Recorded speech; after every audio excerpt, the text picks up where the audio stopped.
दोस्तों, रतनलाल बोल रहा हूं और आप देख रहे हैं अम्बेडकरनामा। आज पुनः चर्चा हायर जुडिशरी के ऊपर, और चर्चा का विषय एक बार फिर है सीनियर एडवोकेट सांसद कपिल सिब्बल। अम्बेडकरनामा पर एक उनका भाषण आपने सुना होगा 3 महीना पहले, जब उन्होंने हायर जुडिशरी पे ताबड़तोड़ हमले बोले। पुनः एक बार चर्चा का विषय है। कपिल सिब्बल ने सवाल उठाए हैं सुप्रीम कोर्ट के मोडस ऑपरेंडी वर्किंग पर, कि कुछ खास ही जजों को खास तरह के मुकदमे दिए जाते हैं। इसकी क्या वजह है? ये तमाम बहुत ही गंभीर मसला है, और इस पर चर्चा के लिए हमारे साथ पुनः एक बार जेपी सिंह साहब मौजूद हैं इलाहाबाद से, और सीनियर पत्रकार हैं, संपादक हैं, एडवोकेट भी हैं, और खास तौर से लीगल मैटर पे इनकी पैनी नजर रहती है। कपिल सिब्बल ने फिर एक बार सुप्रीम कोर्ट को कटघरे में खड़ा किया है, और पिछले एपिसोड में आपने देखा था कि हम लोगों ने चर्चा की थी कि कैसे किरण रिजिजू, जो कैबिनेट जो मिनिस्टर है भारत सरकार में, उन्होंने कोलेजियम सिस्टम पे सवाल उठाए थे। 8 साल से उनकी सरकार चल रही है, पहली बार सरकार की ओर से सुप्रीम कोर्ट को घेरने की कोशिश हुई थी। सोशल एक्टिविस्ट तो अपना काम करते रहते हैं, उसके क्या मायने थे बहुत विस्तार से, बिकॉज चंचूड़ चीफ जस्टिस बनने वाले हैं, जूनियर चंचूड़। तो क्यों घेरा जा रहा था, जेपी सिंह साहब ने बहुत ही तरीके से उस बात को समझाया। आज चर्चा करने वाले हैं कि कपिल सिब्बल ने पुनः एक बार सुप्रीम कोर्ट को कटघरे में खड़ा किया है। क्या वजह है, क्या मामला है, ये तमाम पहलुओं को समझेंगे जेपी सिंह साहब से। स्वागत है सर अम्बेडकरनामा में। जी नमस्कार। नमस्कार सर, कैसे हैं आप? बस ठीक है सर। क्या कपिल सिब्बल फिर जो है तेवर तेज कर दिए हैं उन्होंने? देखिए सर, आपने चर्चा की, वो अगस्त में उन्होंने जो है एक समारोह में संभवतः कॉन्स्टिट्यूशन क्लब में उन्होंने जो है वो घेरा था जी। लेकिन सितंबर महीने में जस्टिस अजय रस्तोगी की पीठ के सामने जब अब्दुल्ला आजम के सर्टिफिकेट वगैरह का मामला आया था, तो उसमें भी उन्होंने सुप्रीम कोर्ट की बहुत तीखी आलोचना की थी, और कोर्ट में ही आलोचना की थी, कोर्ट के सामने आलोचना की थी। उन्होंने साफ कहा था कि संस्था से लोगों का भरोसा धीरे धीरे उठ रहा है। पिछले महीने भी जब वो कॉन्स्टिट्यूशन क्लब में बोल रहे थे, जाकिया जाफरी और पीएमएलए के मामले को लेकर उन्होंने सुप्रीम कोर्ट में टिप्पणी की थी। अभी ताजा मामला यह है कि 21 अक्टूबर को वकील के रूप में बार में उनका 50 साल पूरा हो जाने के उपलक्ष्य में एक समारोह आयोजित हुआ था, और उसमें कपिल सिब्बल ने प्रोफेसर जीएन साईं बाबा का मामला, मतलब एक प्रकार से उसको उठाया और कहा कि अभी तक तो इमरजेंसी में अदालतों को तब जो है आहूत करने की कोशिश हो रही थी, जबकि हो रहा था कि भाई अभी नहीं, क्या कहते हैं, रिलीफ मिली तो ये जेल चले जाएंगे, अभी रिलीफ नहीं मिली तो ये फांसी पे लटक जाएंगे। मतलब इस तरह के बहुत ही, मतलब उस तरह के मामले में जो है वो अदालतें जो है वो विशेष सुनवाई करती थी। ये पहली बार है कि शनिवार को बरी करने के आदेश के खिलाफ एक विशेष पीठ सुप्रीम कोर्ट में बैठी, और उसने जो जीएन साईं बाबा को हाई कोर्ट ने बरी कर दिया था, उस बरी करने के आदेश को जो है सुप्रीम कोर्ट के जो है जो विशेष पीठ बैठी थी, जस्टिस एमआर शाह और जस्टिस बेला त्रिवेदी की, उन्होंने उसको जो है उस पर रोक लगा दी जी। तो उन्होंने कहा कि ऐसा हमने कभी भी नहीं सुना था कि शनिवार को बरी करने के आदेश के खिलाफ रोक लगाने के लिए कोर्ट जो है बैठी हो। और इसी के साथ उन्होंने रोस्टर को भी जो है वो आड़े हाथों लिया, क्योंकि master of roster chief justice of India इस समय यूयू ललित हैं। तो अब उसके बाद जो आपने अभी कहा कि उन्होंने ये भी कहा कि साहब किसी व्यक्ति विशेष या जज विशेष, कोई विशेष, सरकार के लिए जो संवेदनशील मामले हैं वो ज्यादातर उन्हीं को सौंपे जाते हैं। जैसे एमआर शाह घोषित रूप से जो है प्रधानमंत्री मोदी के प्रशंसक हैं। वो जब पटना हाई कोर्ट में थे तो उन्होंने बाकायदे इंटरव्यू देके मोदी की प्रशंसा की थी, और ये माना जाता है कि गुजरात कैडर से आने वाले ये जो है वो काफी जो है वो आपके एक विशेष विचारधारा से प्रभावित जज हैं। तो अब जीएन साईं बाबा तो भाई सरकार के खिलाफ 90% विकलांगता को लेकर के भी, और यहाँ तक कि जो उसमें सबसे बड़ी बात उन्होंने कही थी, वो कहा था कि जो है वो फिजिकली महत्वपूर्ण नहीं कि कहीं रहना, दिमाग ज्यादा खतरनाक होता है आतंकवादियों का और एक्टिविस्टों का। मतलब दिमाग, अब इसके पहले भी एक फैसला आया था दिमाग, तो दिमाग पर जो है भाई पहरा। जी, आपका भी दिमाग बहुत खतरनाक है। बहुत खतरनाक है सर। तो क्या करें, हमारे दिमाग पर भी पहरा लग सकता है, और दिमाग के ही चक्कर में मैक्सिमम भीमा कोरेगांव वाले लोग जेल में हैं। हाँ। तो ये है। तो उन्होंने कहा कि रोस्टर में आखिर ऐसा क्या है, मतलब एक होता है कि भाई ऐसे ही केस असाइन हो गया ऑटोमेटिक, अब एक हो गया कि पर्टिकुलरली आपने जो है वो असाइन किया।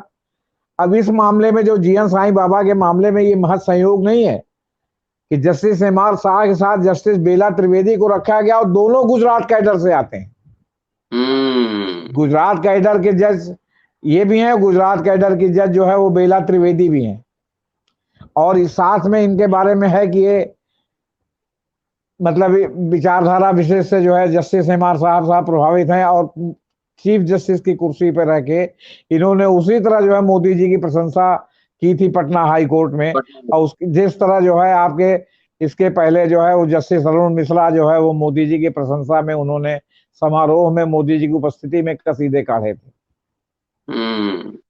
जो रिटायर हो गए हैं।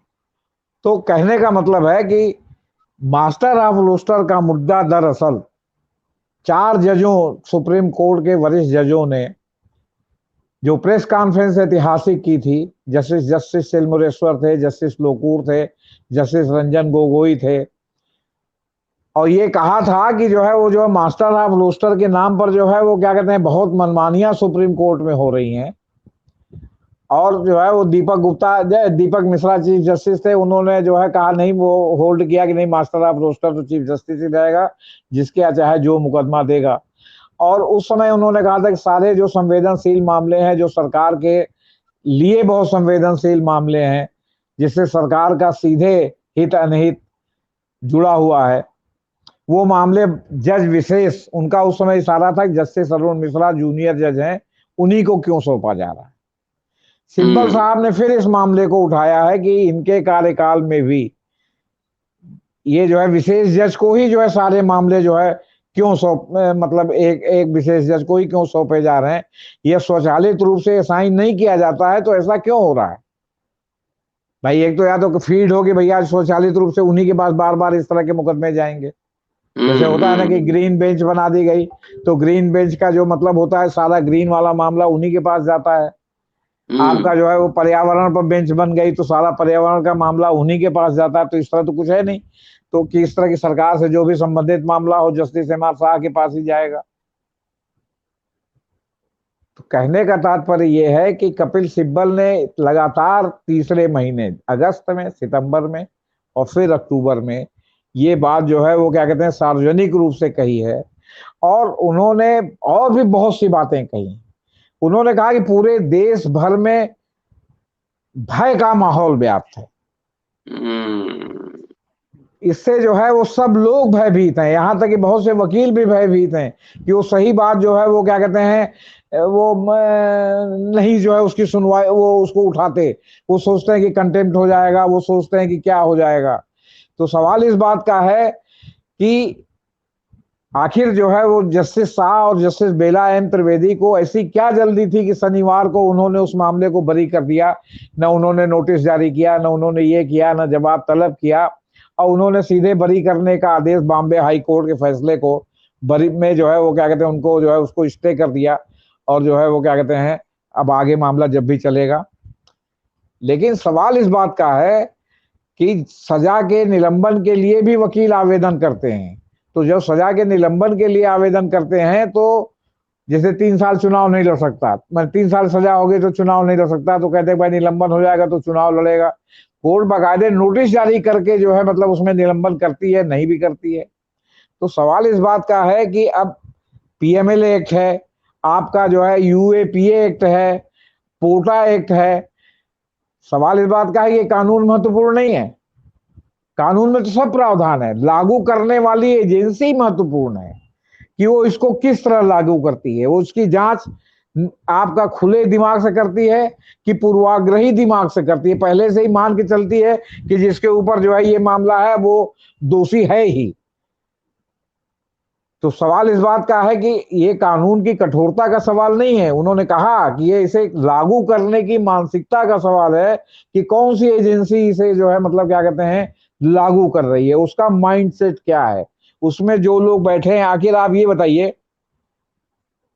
कि ईडी के डायरेक्टर को का कार्यकाल फिर बढ़ाने के लिए जो है वो सुप्रीम कोर्ट पहुंची है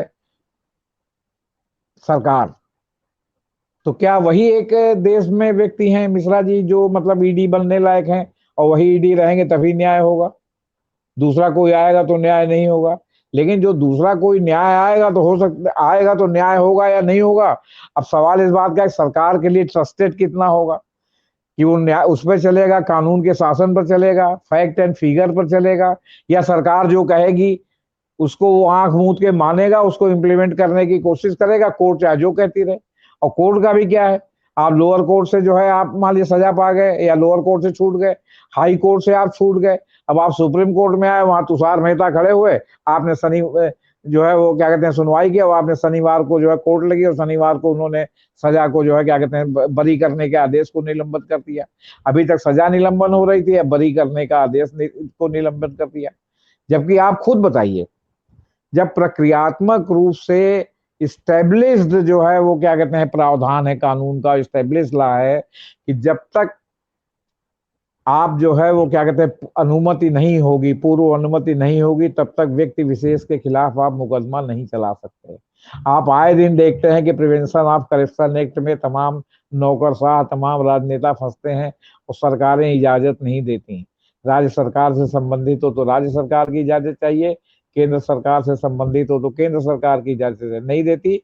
नतीजा है कि मुकदमा चलाने की जब अनुमति नहीं मिली तो पता चला कि जांच में सब मामला पक्का है कि जो है क्या कहते हैं इन्होंने ये अपराध किया है, उसके बाद मुकदमा नहीं चलता। जब तक अदालत में स्वीकृति का आदेश नहीं आता कि जो है मंजूरी मिली, तब तक अदालत मामले का संज्ञान नहीं लेती, कई कई बार टाइम देती है, फिर जब नहीं होता तो अदालत उसको दाखिल दफ्तर कर देती है कि भाई मंजूरी नहीं मिली। आपको फेमस ताज कॉरिडोर केस याद होगा जिसमें मायावती को जो इंडिक्ट कर दिया था सीबीआई ने, लेकिन मायावती जी को इंडिक्ट किया था, लेकिन मायावती जी के खिलाफ केस चलाने की अनुमति विपक्षी सरकारों ने भी नहीं दी। अपनी सरकार तो छोड़िए कि मायावती की सरकार ने नहीं दी, मायावती की सरकार के बाद सपा सरकार आई, उसने अनुमति नहीं दी, अखिलेश ने अनुमति नहीं दी, अनुमति नहीं दी। नतीजा ये हुआ कि वो केस ड्रॉप हो गया, वो केस आज तक नहीं चला। तो कहने का तात्पर्य है कि जब इसमें ये एक प्रावधान रखा गया है कि लोक सेवक के रूप में कोई व्यक्ति या किसी भी रूप में कोई व्यक्ति है जिसमें वहां से मुकदमा चलाने की अनुमति चाहिए और वो अनुमति नहीं मिली तो कोर्ट को संज्ञान ही नहीं लेना चाहिए। तो जब बेसिक रूप से ही मामला गड़बड़ हो गया तो हम मेरिट पे क्यों जाएं? ये तो मामला वो हो गया राफेल वाला कि राफेल में एक और कह रहे हैं कि साहब अनुच्छेद 32 के तहत ये मामला सुनवाई योग्य नहीं है। तो जब सुनवाई योग्य नहीं है, इसी पर आपने राफेल के मामले को आप खारिज कर रहे हैं जस्टिस गोगोई साहब की अध्यक्षता की पीठ, तो फिर उसमें राफेल वाले पर मेरिट पर जो है कुछ कहने की क्या जरूरत थी? आप जब प्रथम दृष्टया आपके यहाँ मुकदमा आया तभी आप कहते कि जो है आर्टिकल 32 के तहत ये मामला सुनवाई के योग्य नहीं है, बात वहीं खत्म हो जाती। आपने पूरी नौटंकी की और आपने एक उसमें निहितार्थ दे दिया कि जो है ये उस पर जो है लायक नहीं है। तो क्या करेंगे सर? सवाल इस बात का है सर, जब आप दोनों तरफ आप ही चल रहे हैं। आपने एक अहम मुद्दा उठाया है जिसपे चर्चा हम अलग करेंगे कि अखिलेश यादव या योगी की सरकार हो, किसी ने इजाजत नहीं दी कि मायावती के खिलाफ मुकदमा चलाया जाए। ये बहुत ही गंभीर विषय है, इस पर अलग से चर्चा करेंगे। लेकिन आज जिस तरह से बात हो रही है, कपिल सिब्बल जिस तरह से सवाल उठा रहे हैं, और आप भी कई बार अम्बेडकरनामा पे सवाल उठा चुके हैं पॉलिटिकल ये सुप्रीम कोर्ट के मोडस ऑपरेंडी पे, वर्किंग स्टाइल पे, तो क्या ये लग रहा है कि सुप्रीम कोर्ट भी एक तरह का पॉलिटिकल इंस्टीट्यूशन की तरह काम कर रहा है? अब सुप्रीम कोर्ट को ऐसा पूरा तो नहीं कह सकते, लेकिन जो सवाल इस बात का है कि जो देखिए सुप्रीम कोर्ट में चीफ जस्टिस यही कर सकता है कि वो किसके पास मुकदमा दे। चीफ जस्टिस जानता है कि लोगों का माइंडसेट क्या है, जो हमारे जजेस हैं, लेकिन चीफ जस्टिस जो मुकदमा असाइन करता है, रोस्टर, मास्टर ऑफ रोस्टर है, या प्रशासनिक रूप से सुप्रीम कोर्ट का हेड है। बाकी जितने वहां के जजेस हैं सब इक्वल हैं, कोई किसी से जूनियर जूनियर नहीं है। सीनियर जूनियर इसलिए है कि अगर दो जज एक ही पीठ में बैठते हैं तो जो सीनियर है, मतलब जो सीनियरिटी में ऊपर है, उसकी अध्यक्षता में पीठ बनेगी, यही सीनियरिटी है। बाकी उसमें ये नहीं कि सीनियर जो जज कहेगा उसको जूनियर मान ले। दोनों फैसला देने के लिए, दोनों सवाल पूछने के लिए पूरी तरह स्वतंत्र हैं। 2 जज हो, 3 जज हो, 5 जज हो, तो वो इक्वल हैं। मतलब एक प्रकार से जो उनके अधिकार हैं वो सब इक्वल हैं। केवल प्रशासनिक रूप से जो है वो क्या कहते हैं, सीनियर है। और जो है जहां आपके बेंच में बैठने की बात होगी तो अधिकार दोनों जज के इक्वल है, लेकिन अध्यक्षता मानी जाएगी कि जो उसमें से सीनियर है उसकी।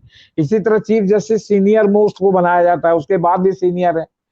तो सवाल इस बात का है कि ऐसा सच आप सबको नहीं कह सकते, लेकिन आप अगर देखेंगे, जजमेंट को फॉलो करेंगे। अब जैसे मान लीजिए कि अभी हेमंत गुप्ता साहब जो है रिटायर हुए हैं, जो उन्होंने लगातार अभी फैसले दिए हैं जाते जाते, तो अब आप उनके बारे में पता करेंगे तो पता चला उनके पिता और पितामह दोनों जो है आरएसएस के कैडर थे। आप खानविलकर साहब आरएसएस के कैडर थे। तो सवाल बात का, एमआर साहब गुजरात से आए हैं और वो प्रधानमंत्री की भूरी प्रशंसा उन्होंने पटना हाई कोर्ट में थे तो की थी उन्होंने। या उनके जितने भी फैसले देखेंगे मैक्सिमम में देखेंगे कि वो सरकार की ओर जो है मतलब झुके रहते हैं, सरकार के पक्ष में। अब इस तरह अरुण मिश्रा थे, अरुण मिश्रा जो है सरकार के पक्ष में झुके रहते थे। गोगोई साहब पहले जो भी रहे वो बाद में जब चीफ जस्टिस बने तब तो पूरी तरह सरकार के पक्ष में झुके हुए थे, राष्ट्रवादी मोड में फैसला कर रहे थे। अब आप मान लीजिए कि सीबीआई के डायरेक्टर की नियुक्ति है जिसमें चीफ जस्टिस या उनके प्रतिनिधि और प्रधानमंत्री और लीडर ऑफ अपोजिशन है। आज तक आपने कभी सुना कि चीफ जस्टिस जो है उन्होंने लीडर ऑफ अपोजिशन के कैंडिडेट को सपोर्ट किया? हो सकता है किसी कैंडिडेट को अपोज कर दें, लेकिन जो सपोर्ट करने की जहां तक आती है तो प्रधानमंत्री जिसका नाम लेते हैं उसी को सपोर्ट करते हैं। तो 2 आदमी मिल गए तो लीडर ऑफ अपोजिशन अकेले क्या करेंगे, आपसे बता रहे हैं। ये माइंडसेट की बात है। तो ये माइंडसेट में आप कह नहीं सकते। अब जैसे चंद्रचूड़ हैं, उन्होंने बहुत अच्छे फैसले लिए, बहुत मानवाधिकार को वो मानते हैं, बहुत मौलिक अधिकारों को मानते हैं। लेकिन अभी दुष्यंत दवे साहब ने एक इंटरव्यू में कहा है कि उन्होंने उनकी भूरी प्रशंसा की, लेकिन कहा कि 3-4 मुद्दे ऐसे हैं जिसमें जस्टिस चंद्रचूड़ फेल हो गए। उन्होंने कहा जहां प्रशासनिक मुद्दा आता है वहां जस्टिस चंद्रचूड़ फेल हो जाते हैं। अयोध्या के मुस्लिम मसले पर उन्होंने जो है वो क्या कहते हैं सबके साथ जो है अयोध्या के मसले पर निर्णय दिया, जबकि अयोध्या के मसले में ये डिसाइड हो गया था कि जो है वो जमीन नजूल की है, किसी की नहीं है। तो उनको दोनों में से किसी को नहीं देना चाहिए था। उन्होंने एक पक्ष को दिया, दूसरे पक्ष को अयोध्या के बाहर दे दिया, बहुत ईमानदार बनने की कोशिश की, तो उसमें उनकी भूमिका संदिग्ध हो गई। केरल के हदिया का केस था, हदिया नहीं, ज्ञान वापी में नहीं, अयोध्या वाले में। अयोध्या में जो हाँ, तो बहरहाल हम ज्ञान वापी का उल्लेख नहीं कर रहे हैं, जो उन्होंने कहा आपके दुष्यंत दवे साहब ने। इसी तरह हदिया का केस केरल वाला था। हदिया ने एक जो मुस्लिम उससे लड़के से शादी कर ली थी, उसमें चंद्रचूड़ साहब ने एफसर टाइप का निर्णय दिया, तो हदिया सुप्रीम कोर्ट में आई और उसने कहा कि मैंने इनसे विवाह किया है, तो जो है सुप्रीम कोर्ट मुंह के बल गिर गया, है ना। तो इस तरह उन्होंने उनकी आलोचना भी की है। तो ऐसा है कि परफेक्शन तो किसी में नहीं है ना कुछ तो कहीं ना कहीं है ना। लेकिन जो उन्होंने ये आरोप लगाया कि जहां प्रशासनिक मामले आते हैं वहां चंद्रचूड़ साहब के कन्विक्शंस ढीले पड़ जाते हैं और वो उनका जो है मामला जो है लिबलिबाहा टाइप का हो जाता है। लेकिन बाकी उन्होंने उनकी खूब प्रशंसा की। तो सवाल इस बात का है कि हर आदमी में कुछ अच्छाई कुछ बुराई होती है, कुछ कमियां होती हैं, कुछ उसका जो है वो होता है। तो किसी मामले में अगर उन्होंने ढिलाई भी बरती, 100% मामला नहीं है, तो जहां बड़ाई थी वहां बड़ाई हुई, जहां वो जो है उनकी जो है क्या कहते हैं आलोचना होनी चाहिए थी वहां आलोचना हुई। तो इस तरह आप ऐसे कह नहीं सकते कोई जज कब क्या कहेगा या क्या नहीं कहेगा, वो स्वतंत्र है। लेकिन वो पूरी तरह से जो है वो क्या कहते हैं अगर उनके पक्ष में होता, जैसे अभी तक 7-8 साल से 3-4 चीफ जस्टिस में मामला चला, तो उसमें इनको ये विश्वास था कि जो इनके खिलाफ मामले होंगे वो जल्दी जो है खराब उसमें बेंच में नहीं जाएंगे। अब चंद्रचूड़ सीनियर मोस्ट थे, तमाम मामले ऐसे हुए जिसमें चंद्रचूड़ को न सौंप के उनसे जूनियर जजों को मामले सौंप दिए गए आपके मास्टर ऑफ रोस्टर के रूप में। तो इस तरह जो है वो कोर्ट है। अभी आपका जो है नोटबंदी वाले पर जिस तरह जस्टिस नजीर के सामने आया मामला उनकी अध्यक्षता वाली पीठ के सामने, तो पहले तो जो है वो उन्होंने यही कहा साहब अब एकेडमिक रह गया, अभी सब मामला खत्म हो गया। नजीर साहब उससे सहमत भी नजर आए, लेकिन जब दूसरे पक्ष ने दलीलें दी तो उन्होंने कहा कि नहीं, इस पर तो विचार करने की जरूरत है ताकि भविष्य के लिए इस पर दिशा निर्देश हो। वो चाहते तो खारिज कर देते, एम आर शाह साहब होते तो उसका खारिज हो गया होता कि अब एकेडमिक हो गया, अब इसमें बात करने की क्या जरूरत है। या जैसे इसके पहले खानविलकर साहब ने पीएमएल एक्ट जो है वो आपका जो है वित्त क्या कहते हैं वो फाइनेंस एक्ट के रूप में पास हुआ है, उसको चैलेंज किया गया। तमाम और एक्ट को भी फाइनेंस में पास हुआ है, उसको चैलेंज किया हुआ है, वो सुप्रीम कोर्ट में है, अभी तक उस पर कोर्ट नहीं बैठी जिसका दूरगामी प्रभाव होगा। उन्होंने कहा साहब ये सुप्रीम कोर्ट में है फाइनेंस वाला, वो तब डिसाइड करेंगे, अभी फिलहाल सब उचित है। खानविलकर साहब ने कहा कि अभी जो है कि एक्ट बिल्कुल सब जायज है, इसके कार्रवाई सब जायज है, जब वो डिसाइड होगा। मान लीजिए कल अगर फाइनेंस एक्ट में वो कहा उन्होंने कि साहब ये सब फाइनेंस एक्ट में नहीं पास हो सकता, तो ये सारा जो है एक्ट निरस्त हो गया, तो इतने दिन जो उसके लिए जेल गए, इतने दिन जो जजों ने कलम तोड़ी, उसका क्या होगा। तो पहले यही कि उन्हें डिसाइड होता कि पीएमएल एक्ट फाइनेंस एक्ट के रूप में पास हो सकता है कि नहीं। तो उसका जो संशोधन है जो फाइनेंस बिल के रूप में पेश किया गया, वो उसको फाइनेंस बिल के रूप में पेश हो सकता है कि नहीं, पहले यही डिसाइड होना चाहिए। तो आप मूल रूप से डिसाइड नहीं करेंगे, उसके आधार पर दुनिया भर का डिसाइड करने लगेंगे और उस पर बात नहीं करेंगे। क्यों? क्योंकि जो भी संवेदनशील मामले हैं भर तक सुप्रीम कोर्ट सुनना ही नहीं चाहता। ये तो चीफ जस्टिस ललित हैं, पता नहीं किस आलोचना के तहत उन्होंने तमाम संविधान पीठ बना के तमाम मामले उनको सौंप दिए, जिसमें नोटबंदी भी शामिल है, लेकिन फिर भी पीएमएल एक्ट नहीं शामिल है उसमें। उसमें अभी जेके वाले मामले की सुनवाई नहीं हुई, 370 वाले की। इस तरह बहुत से इतने इंपॉर्टेंट मामले हैं जिन पर संवैधानिक प्रश्न है, आपसे बता रहे हैं। अच्छा, फिर कोर्ट की संख्या 30 से 35 तो है, जो 5-6 तो इन्होंने बना दिया संवैधानिक पीठ, तो इनकी भी तो लिमिटेशन है बनाने की। लेकिन अगर इन्होंने संविधान पीठ बनाया और मामले लगाए, तो इनको भी बार को भी विश्वास में लेना चाहिए था, सीनियर लोगों को, कि हम किस प्रायोरिटी से जो है मुकदमे लगाए, सुनवाई हो। क्योंकि जिसका दूरगामी प्रभाव है, फाइनेंस बिल है जैसे, इसका बहुत दूरगामी प्रभाव है, तो आप दूरगामी प्रभाव है उसको पहले डिसाइड कीजिए। अगर नोटबंदी सर पर मान लिया आज कुछ फैसला भी आए तो उसका दूरगामी प्रभाव तो नहीं है ना, लेकिन फाइनेंस बिल का तो दूरगामी प्रभाव है जी। पिछले 4-5 वर्षों में, मतलब जी 30-35 साल से थोड़ा बहुत मुझे जी संज्ञान है, जी इन 5 वर्षों में सुप्रीम कोर्ट के मोडस ऑपरेंडी, वर्किंग शैली पे जो स्टाइल है, सब बहुत गंभीर सवाल उठे हैं। सोशल एक्टिविस्ट कोलिजियम पे सवाल उठा रहे हैं और अपने हिसाब से आलोचना कर रहे हैं। कुछ political opposition, political leader Upendra Kushwaha जैसे संसद में जाकर सुप्रीम कोर्ट के अपॉइंटमेंट और कार्यशैली पे सवाल उठा रहे हैं। अब उसी फैटर्निटी से पहले प्रशांत भूषण और अब कपिल सिब्बल गंभीर और तीखे सवाल उठा रहे हैं। इसके क्या इम्प्लीकेशन होंगे? क्या एक देखिए सर, नैतिक दबाव सुप्रीम जी कोर्ट पे जी बनेगा या सुप्रीम कोर्ट उसी तरह से काम करता रहेगा? क्या इसके इम्प्लीकेशंस क्या होंगे? सर, इसके दबाव तो बनता ही है, पब्लिक परसेप्शन भी बनता है। देखिए जी। प्रशांत भूषण तो ब्रांडेड असंतुष्ट मान लिए गए हैं। हम्म। अगर प्रशांत भूषण कोई बात कहते हैं तो उनको ब्रांडेड एक्टिविस्ट या असंतुष्ट मान लिया जाता है। लेकिन कपिल सिब्बल और जो है दुष्यंत दवे जब ये सब बात कहते हैं, और हम्म। दुष्यंत दवे विशेष करके, क्यों? क्योंकि वो सुप्रीम कोर्ट बार के प्रेसिडेंट पे रह चुके हैं और गुजरात से वो भी आते हैं, वो भी गुजराती हैं। तो जब ये लोग बात करते हैं तो उस बात का महत्व कुछ ज्यादा हो जाता है। अब एग्जैक्टली। जैसे बहुत मुखर रूप से आपसे जो है इस समय प्रशांत भूषण तो उस तरह मुखर मुखर नहीं है। क्यों? क्योंकि ब्रांडेड एक्टिविस्ट हैं। लेकिन आपके कपिल सिब्बल और जो है, ये कपिल सिब्बल अभी तक कांग्रेस में थे तो भी ये गार्डेड थे, अब कपिल सिब्बल तो इंडिपेंडेंट हो गए हैं, तो कुछ भी कहें अब उसको कांग्रेस से नहीं जोड़ा जा सकता। और दुष्यंत दवे कभी किसी पार्टी के चवनिया मेंबर रहे नहीं।